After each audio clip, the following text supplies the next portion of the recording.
Good morning, my name's Jonathan from Mental Help, and today we're going to be talking about mindfulness. Now, that always sounds a bit like airy-fairy. I shouldn't say that, there'll be a lot of mindfulness coaches on my back. But it basically is a case of, from what I can establish, and I'm not a professional, in the same way as you learn to breathe slowly and correctly, mindfulness is a little bit like slowing your brain down and helping your mind to breathe so that it can take in your surroundings with a full appreciation for them. Sounds easy, doesn't it? In the past, people have talked to me about doing mindfulness, and I've always sort of steered away from it, probably because the two words mind and full just remind me of my problem, which is OCD.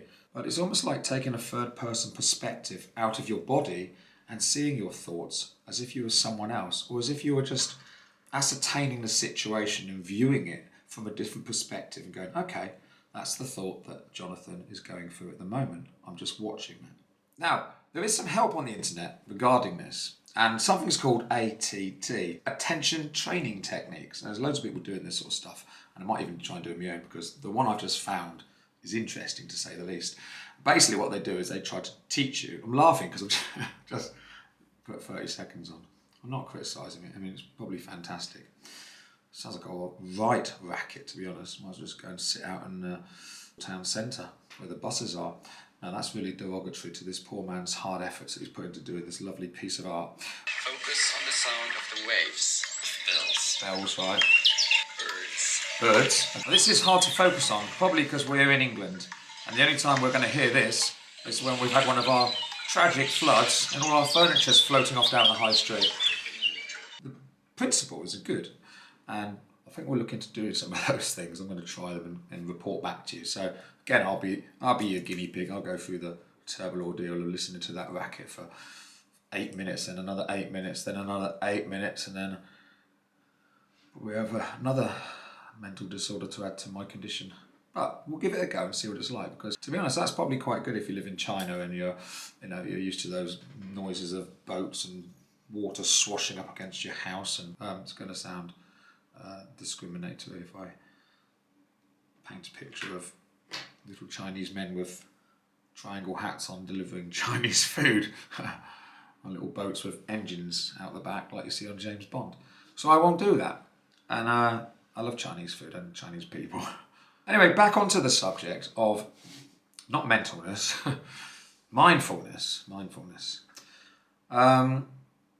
As I say, I'm coming off my meds, so I'm a little bit all over the place, to be honest. A simplified version for me to understand, because I'm new to understanding mindfulness. When you're in a situation where you are stressed and you have anxiety, say you have a certain amount of work to get done for the next meeting tomorrow, mindfulness is, from what I gather and what I've gleaned so far, an understanding of viewing your situation, as I said earlier, from a third-person perspective.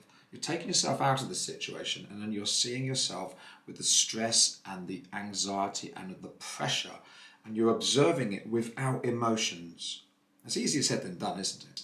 And by doing that, you're able to process the emotions and stresses and the external mental forces upon your mind without entering into the destructive feelings that they can actually cause you. It seems more of a case of actually taking a moment out to observe it with a rational mind. And I could be totally wrong on all this, but I'm the same as you guys. Probably quite a lot of you out there know a lot more about this than I do. I'm sure you'd be the first people to comment and tell me I'm doing it all wrong. But I'm not a doctor. I'm not a psychologist. I'm not a therapist. All I know is suffering and what it's like to suffer this. If mindfulness can offer me some help and understanding and resolution, then I'm certainly going to look into it and give it a go. Now, if you have OCD, someone said something and I need to ask for reassurance, otherwise I feel sick and terrible and bad. It's illogical, doesn't make any sense. But the feeling does, trust me. Instead of doing that compulsion and going and asking that person, I'm actually starting to now go, okay, well, let's say I do nothing but live with that fear and that anxiety. Let's just look at that as a model, as an example. So I see myself, I see the bad feeling, it's crushing me, it's making me feel bad. It's not real. I can see it's not real when I look at it from a third person perspective. I can see that I can still function, but I need to stop ruminating and procrastinating over the situation. And I need to get off my bottom and do something productive.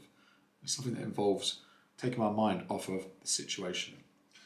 And I would say so far from taking myself out of the situation and using what I guess is already mindfulness, it's given me a little bit of hope. I've gone off on a subject here, but I mean, at the end of the day, not many people watch these, so it doesn't really matter. Thanks for watching. Please click subscribe if you want to listen to some more pointless ramblings. And if you click the like button, then YouTube will send this video out to someone else who will be completely confused about what I'm going on about. Anyway, I'm going to go and eat the rest of my sandwich. So I'll see you later. Bye-bye.